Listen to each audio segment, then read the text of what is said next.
안녕하세요. 오늘의 데일리 뉴스레터에 오신 것을 환영합니다. 1. 미국을 충격에 빠뜨린 비행. 2. 완전히 새로운 KF-21입니다. 3. 결국 한국을 위해 전쟁이 바뀌어야 한다.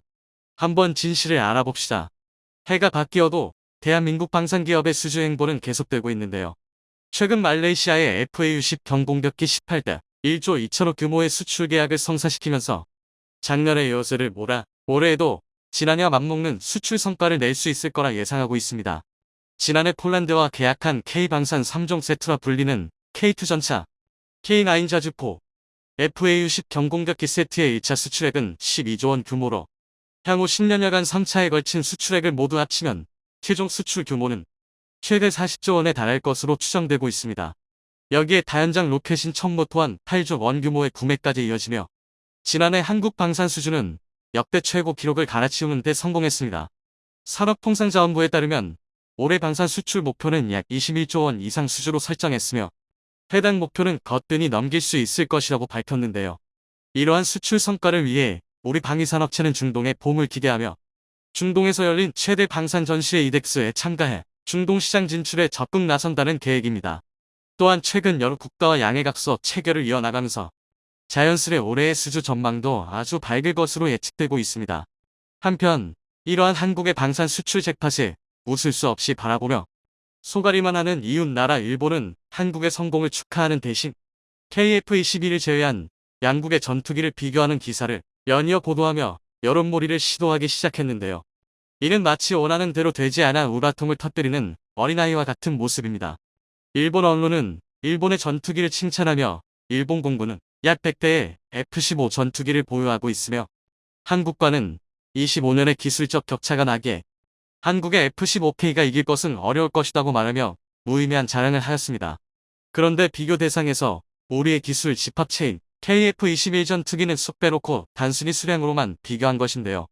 이를 보면 한국이 미래를 향해 높이 날아가는 동안 일본은 과거에 매달려 살고 있다는 걸 알 수 있습니다. 그리고 이런 일본 언론들의 행동을 본 영국 언론은 크게 질타를 하였는데요.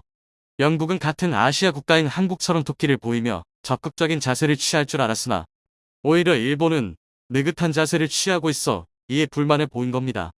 현재 6세대 전투기 개발 사업으로 사실상 밑빠진 독에 물 붓기에 가깝다는 부정적 여론에 휩싸인 영국은 뒤늦게 동참한 일본 때문에 내부 분위기마저 심상치 않음을 깨닫고 일본이 분발해줄 것을 원했습니다. 하지만 일본은 오히려 여유로운 모습에 이탈리아도 난감해하고 있습니다.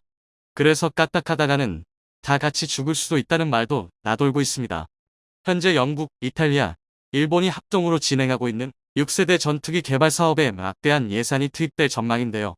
그 이유로는 구체적으로 잡히지 않은 구상에 대해서 끊임없이 연구비를 쏟아야 하며 성공적인 전투기를 만들기 위해 프로토타입 제작과 실패, 그리고 다음 프로토타입을 또 제작, 이 과정을 성공할 때까지 계속 반복해야 하기 때문입니다. 이 같은 과정은 비용과 시간이 많이 들지만 결과적으로 신뢰할 수 있는 효과적인 항공기를 만들 수 있게 필수적인 과정입니다. 이처럼 신형 전투기 개발은 상당한 연구 개발 자금이 필요한 복잡한 과정입니다. 하지만 이런 과정을 거친다 하더라도 꼭 성공해낼 수 있다는 건 아닙니다. 실패하는 이유는 여러 가지가 있겠지만 그중 하나가 중간에 포기하고 중도 하차를 하는 경우입니다. 이 경우 투자 비용 문제로 포기하는 게 일반적이며 나머지가 그 공백을 메워야 가능하지만 거의 불가능에 가까워 사실상 프로젝트는 실패로 끝나는 게 일반적입니다. 이를 우려한 영국 국방성 장관은 최근 이번 사업에 대해서 절대 포기하지 말 것을 호소했는데 이는 전적으로 일본을 겨냥한 저격 발언이라는 것이 전문가들의 의견입니다. 영국의 국방부 장관 벤 윌리스는 최근 루마니아에서의 기자회견에서 공동개발국인 3개국 중 한 나라라도 개발을 포기하거나 돌발적인 행동으로 나선다면 프로젝트 자체가 흔들릴 가능성이 높다는 분석을 내놓았습니다. 물론 이 발언이 일본에 대한 공격적인 의도로 해석될 필요는 없습니다.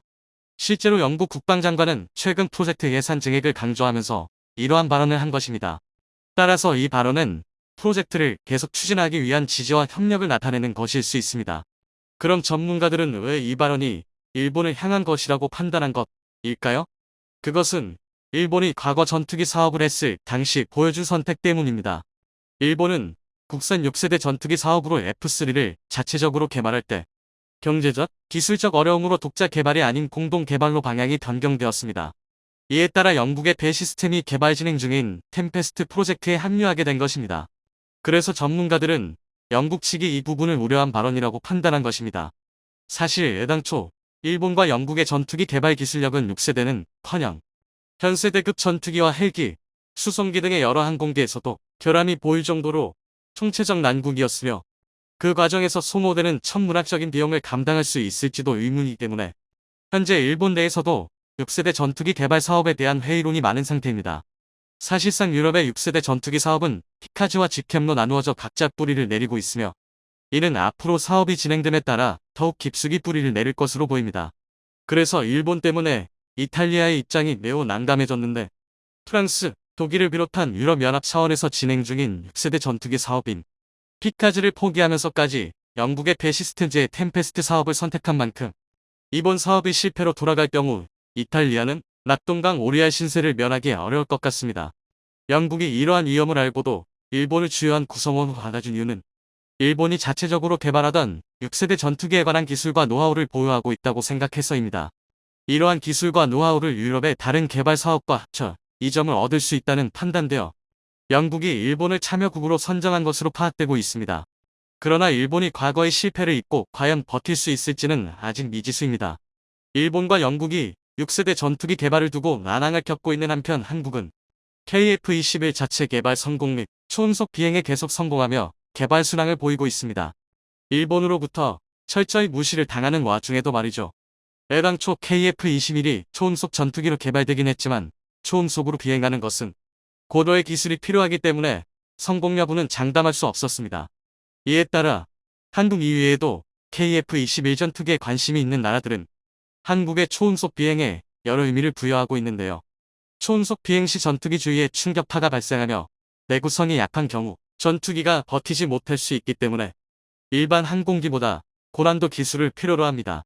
이런 면에서 국내 전투기 개발 기술을 한 단계 더 발전할 수 있는 의미를 부여했으며 이는 전 세계적으로 전투기 제작 기술을 인정받을 수 있게 된 것을 의미합니다. 이렇다 보니 몇 년 전까지만 해도 한국의 기술력으로는 성공할 수 없다며 자신감으로 호언장담하던 일본은 한국이 초음속 비행까지 성공한 소식을 듣고 부끄러운 패배감에 잠기게 되었는데요.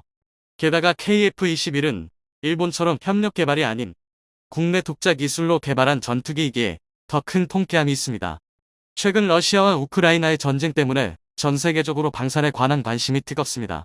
특히 전투기도 무시할 수 없는 가장 중요한 무기 중 하나로 여러 나라에서 뛰어난 성능을 내세워 경쟁하고 있으며 차세대 전투기 개발 붐이 일어날 정도로 개발에 박차를 가하고 있습니다.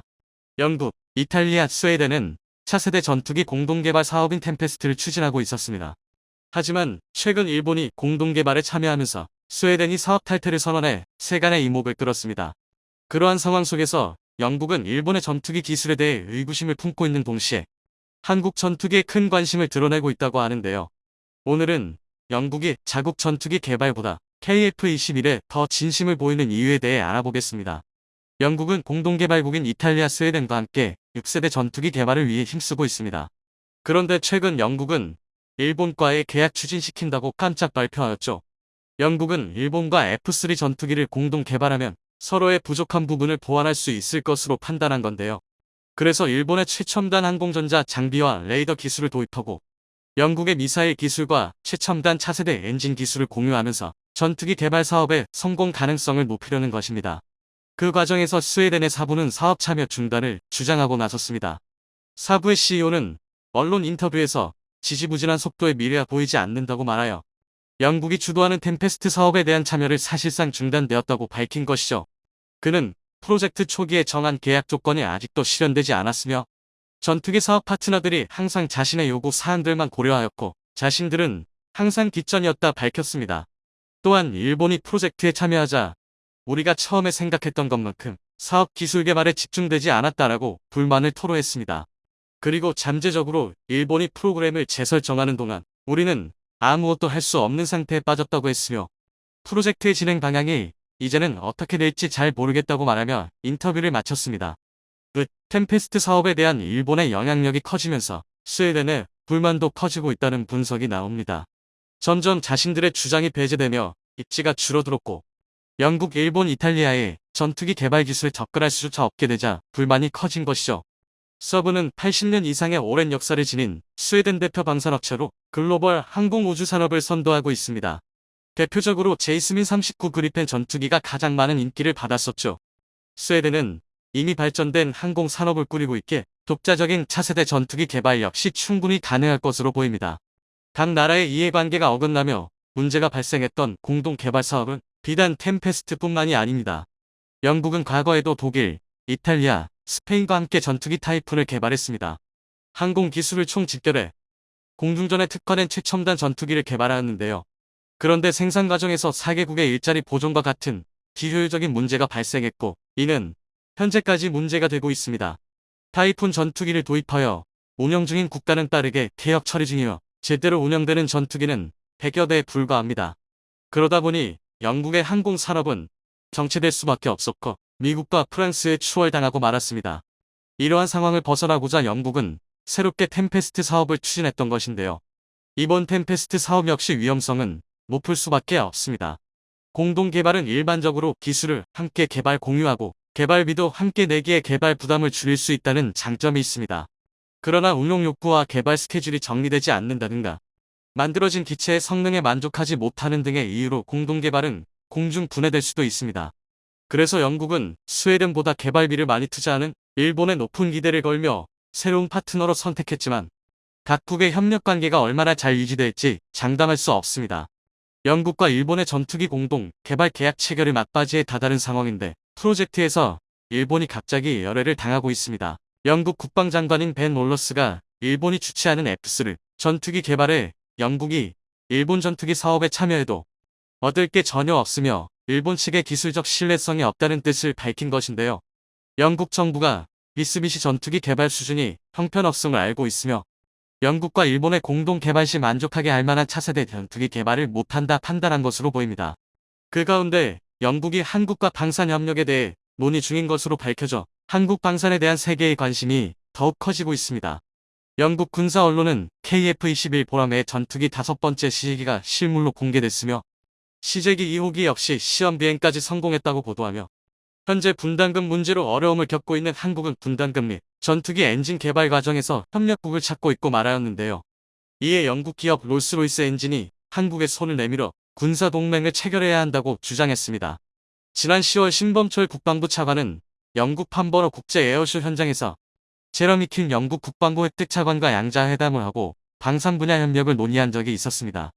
국방부에 따르면 제러미 킨 차관은 K9 자주포의 우수성을 잘 알고 있으며 첫 시험 비행에 성공한 한국형 전투기 KF-21 사업 등 다양한 분야에서 더 긴밀하게 협력하자고 제안했다고 합니다.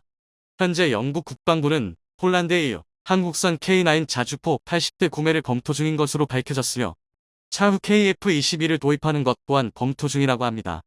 영국 국방장관으로부터 세계 방산시장에서 한국 방위산업의 신뢰성을 인정받았다고 볼 수 있는데요. 차후 영국은 한국을 주기적으로 방문해 시험 비행을 참관할 계획입니다. 영국 수출 수준은 KF-21 전투기를 전 세계에 시연하고 지금까지 개발한 성능을 검증하는 계기가 될 것입니다. 이 과정에서 전투기 부품을 국산화는 매우 중요한 과제가 될 것입니다. 긍정적인 측면에서 이 점을 얻을 뿐만 아니라 보다 세부적인 성능 향상으로 업그레이드를 진행할 수 있으며 세계 방산 시장에 대한 판매도 수월하게 진행할 수 있기 때문입니다. 하지만 미국산 엔진을 사용하고 있는 현재 상황에서는 수출이 불발이 날 수도 있습니다. 실제로 독일의 경우 아랍에미리트의 무기를 판매하려 했을 때 미국산 부품이 10% 포함되었다는 사유로 미국이 일방적으로 모든 계약을 해지한 전례가 있습니다. 방위사업청장이 밝힌 내용으로 미뤄봤을 때 우리나라의 전투기 엔진 자체 개발은 2026년에 성공할 가능성이 매우 큰 것으로 알려졌습니다. 하지만 무기 관련 사항은 극비기의 모든 사항이 비밀리에 진행될 수밖에 없습니다. 국민의 알 권리를 위해 가능한 선에서 자체 개발의 필요성을 언급하는 식으로 최소한의 정보를 제공한 것이 아니냐는 의견이 간혹 나오기도 하고 있죠. 과거 한국은 자체 개발 전투기가 없는 약소국이었기에 무기 판매국인 미국에 엄청난 갑질을 당해왔습니다. 미국은 AS 서비스도 거의 제공하지 않고 구매 가격 및 운영비 역시 높게 책정했습니다. 2019년 3월 우리나라는 미국으로부터 대당 1천억 원을 들여 F-35A를 도입했습니다. 미국은 보안 절차라며 전투기 실물도 보여주지 않았고 자신들의 전력이 노출된다며 여러 가지 까다로운 보완을 요구했습니다. 하지만 약자 입장인 우리는 어쩔 수 없이 받아들일 수밖에 없었죠. 그러나 현재는 상황이 완전히 달라졌습니다. 우리 자체적으로 전투기를 개발하면서 약자의 입장에서 벗어날 수 있게 된 것이죠. 여전히 KF-21C제기에 미국산 엔진이 사용됐다는 한계점은 있습니다만 이제 미국이 한국을 대하는 태도는 달라졌습니다. 과거의 상황이었다면 높은 엔진 비용을 요구하며 바가지를 씌우려 했겠지만 이전과는 달라진 태도를 보이고 있죠. 높은 엔진 비용을 요구하며 바가지를 씌우려 했겠지만 이전과는 달라전. 이제 한국 전투기에 대한 전 세계의 높은 관심 속에서 항공 분야 세계 강국으로 도약할 또 다른 기회가 주어졌습니다. 값비싼 미국의 전투기를 구매하려던 국가들은 한국 전투기 KF-21에 주목하고 있습니다.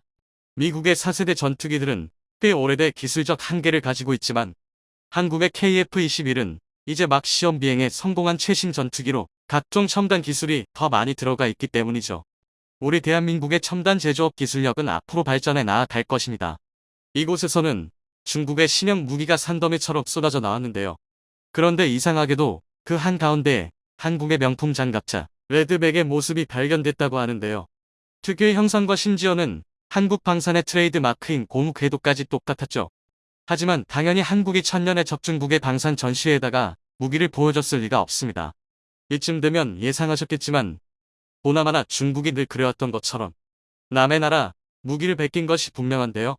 그 장갑차에는 그런 것 치고도 특기할 만한 점이 있었습니다. 그게 무엇이었는지 한번 자세히 알아보겠습니다. 최근 들어 중국의 국방력 투자가 심상치가 않습니다. 육해공을 가리지 않고 무시무시한 속도로 전력 확충과 개발에 나선 상태인데요.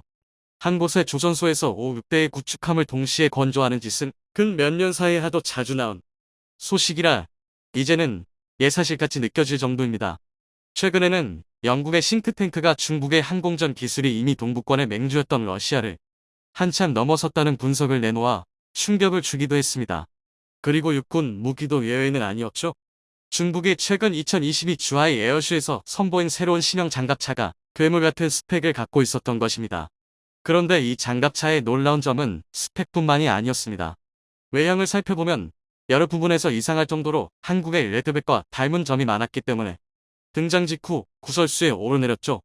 중국이 다른 나라의 기술을 베끼는 것이야 하루 이틀 있던 일이 아니지만 한국 입장에서는 중국이 도대체 언제 어떻게 레드백의 기술을 베껴간 것인지 쥐잡듯이 찾아야만 했습니다. 그리고 그 방법이 무엇이었는지에 대한 심증을 잡을 수 있었던 충격적인 사건이 밝혀졌습니다.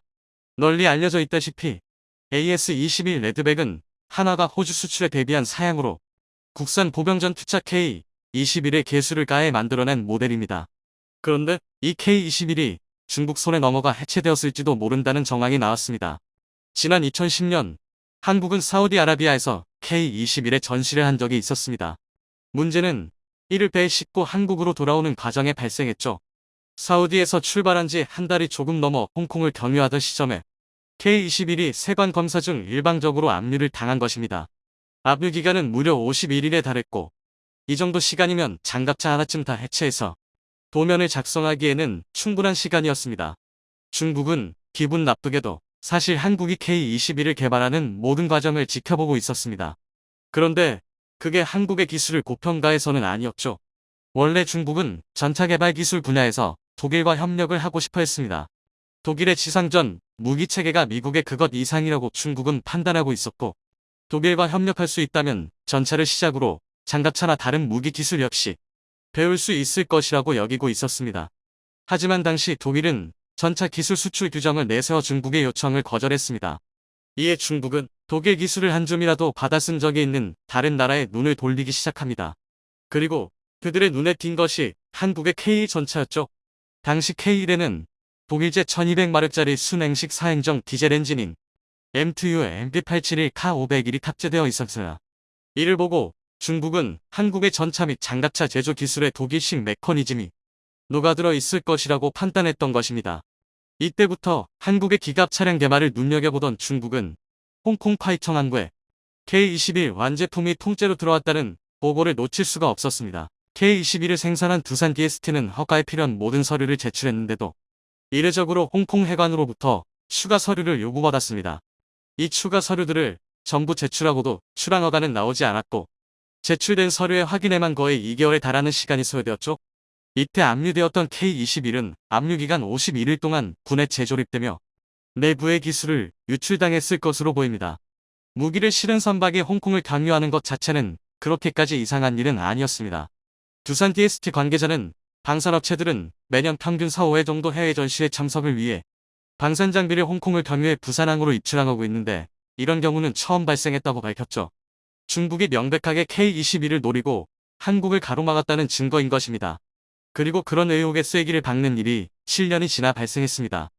2017년 등장한 중국의 신형 보병전투 차량 VN-17이 바로 그것인데요. 이들은 VN-17을 내놓으며 자랑스럽게 미국, 유럽이나 러시아의 장갑차 디자인을 복제하지 않았다고 선전을 해댔습니다. 당연한 일입니다. 이번에 이들이 베낀 건 한국이었으니까요. 애시당초 베끼지 않았다가 자랑거리가 되는 것도 어처구니가 없지만 심지어 그것도 거짓말이라니 이쯤 되면 오히려 대단합니다. K-21과 VN-17의 재원을 비교해보면 각각의 규모는 비슷하지만 엔진 마력과 항속 거리와 같은 성능을 중국 운영 상황에 맞추어 개선했다는 점을 짐작해볼 수 있습니다. 그런데 K-21 압류 사건 전까지 중국은 고작 군용 디젤 엔진을 개발하는 것마저도 엄청난 난항을 겪고 있었죠. 중국이 여기저기서 엔진 기술을 베낄 만큼 다 베끼고 나서도 다른 나라들이 만든 엔진과 비교할 만한 성능의 엔진을 만들 수 있게 된 것은 2019년에 이르러서야 가능했습니다. 원천 기술이랄 게 하나도 없으니 당연한 일이죠. 그런데 이런 중국이 개발 기간 7년, 기술 실증 기간은 그 중에서도 절반 정도에 불과했을 텐데 그 사이에 갑자기 K-21에 버금가는 성능의 엔진을 뚝딱 만들어냈다는 것은 말이 되지 않습니다. 중국은 5년이 지난 현재까지도 VN-17에 탑재됐다는 FX0012 디젤 엔진에 대한 세부 사항을 공개하고 있지 않습니다. 하지만 그것이 K-21의 엔진을 역설계한 것이라는 것을 모르는 사람은 없죠. 중국은 이때 만든 VN-17이 그의 마음에 들었던 모양입니다. 보병전 투차 개발을 이어오면서 이제식 번호를 계속 이어오고 있기 때문입니다. 이번에 중국 주하이 에어쇼에서 공개된 중국의 신형 보병전 투차 역시 마찬가지였습니다.